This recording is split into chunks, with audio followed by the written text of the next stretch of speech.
Here we go. The very first successful instance of artificial intelligence was made by Alan Turing in England, who created a machine with the idea that a computer could learn from its previous mistakes to crack the code of the Germans during World War II. Now, as close as the Turing machine was to creating artificial intelligence, it really wasn't until 1997 that a proper artificial intelligence machine was built. Now, just for reference, I'm not going to talk about all the different artificial intelligence machines because that would just take too long. Deep Blue. This is a chess-playing robot that was built and developed by IBM, a present-day huge machine corporation that made really big leaps in the artificial intelligence field during this new technological revolution. The goal of Deep Blue, or as it was first known as Chip Test, was to defeat the reigning chess champion of its time. Chess was used as it has 10 to the power of 40 different legal moves that you can make during the game. In my opinion, that sounds like an adequate way to measure intelligence. Its development began in 1985 when it was tested many times over 11 years until it was game day, the day to play against Garry Kasparov, the champ. The year was 1996, and many people were curious to see the result, but not having too much hope for the robot to win. And out of 6 games, the robot lost 2-4. IBM went home disappointed, but they didn't accept their defeat, because they came back in 1997 to try again, once again facing good old Garry. This time they played 3 matches, but this time it was televised. It was played in a small television set where it was being broadcasted to people all over the world. Now, the first round went to Garry. The second round went to IBM.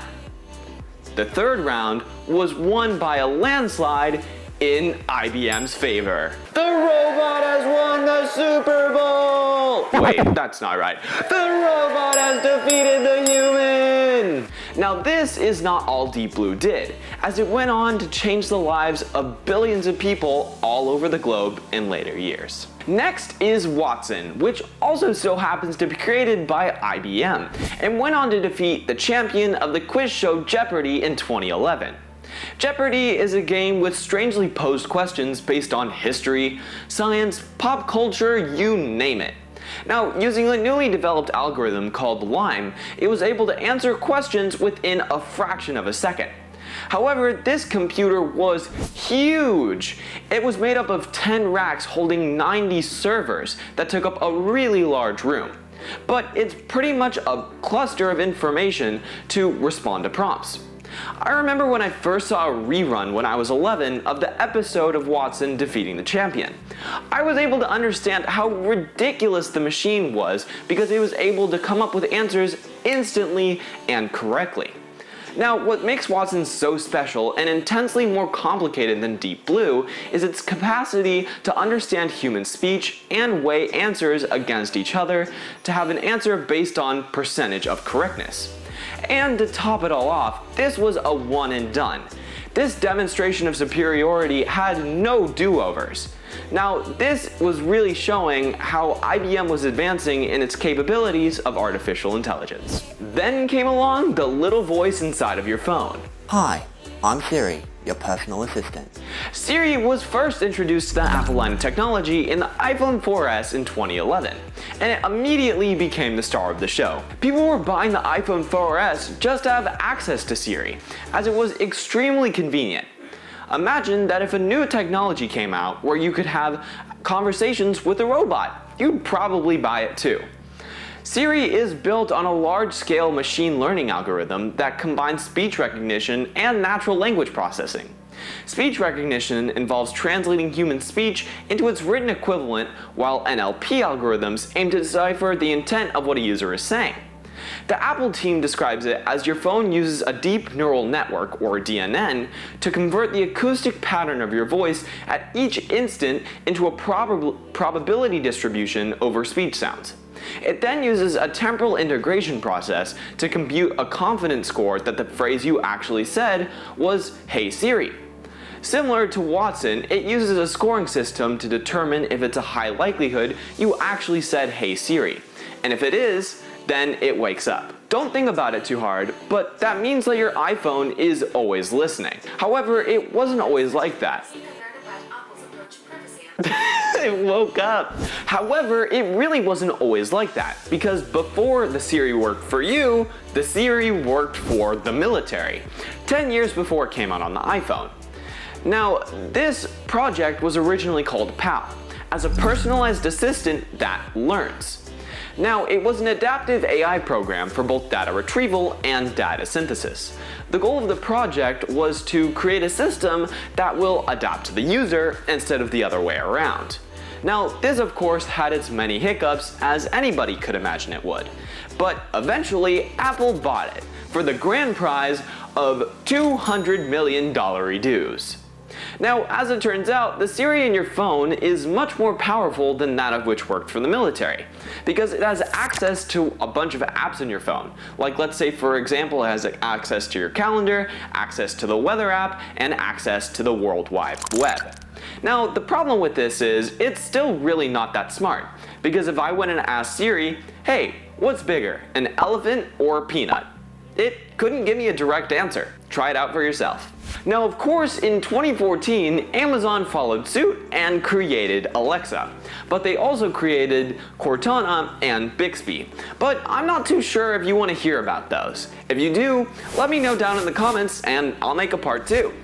Now comes the big boy, ChatGPT. In a recent release of November 30th, 2022 by OpenAI, ChatGPT came and broke the internet. People all over the world are still talking about it, including me, trying to decide whether or not it's super cool or if it's a privacy breaker. It was trained on a large corpus of text data using a technique called unsupervised learning. During training, the model learned to predict the next word in a sentence given the previous words. By doing so, it learned to capture the statistical patterns and relationships between words and natural language. In layman's terms, that means that ChatGPT can generate new text by sampling from the probabilities assigned to each possible next word given based on the previous word. Now, ChatGPT is considered a special AI for several reasons. But the craziest is its high-quality language generation. As you may or may not know, its writing is often indistinguishable from human-written text, due to its ability to capture the statistical patterns and relationships between words in natural language.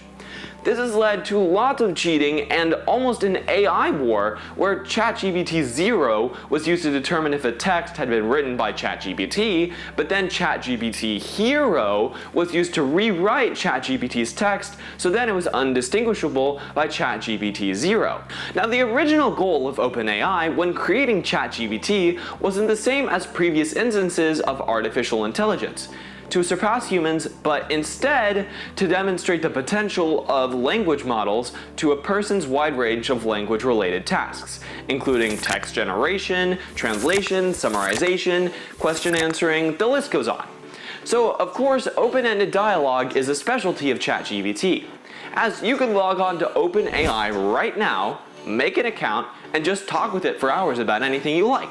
For example, who is Henry the Science Kid? And how is he the best YouTuber to arise in this day and age? What a great question. Now, something most people want to know is if ChatGPT is the only AI capable of doing what it does best, taking an input of your own text and giving it an output of a brand new text based on the large scale of text data that has been inputted into ChatGPT. And the closest I could find is its less powerful older sibling, ChatGPT 2. Which is similar to ChatGPT in similar of architecture and capabilities, but it is much smaller. But that's not to compare it to GPT-1, which is even smaller and weaker. But at least it was an important milestone in the development of language models, thus making GPT-2 the middle child that nobody wants to hear about. Boo-hoo. Anyway, that's all for me, folks. Thanks for watching.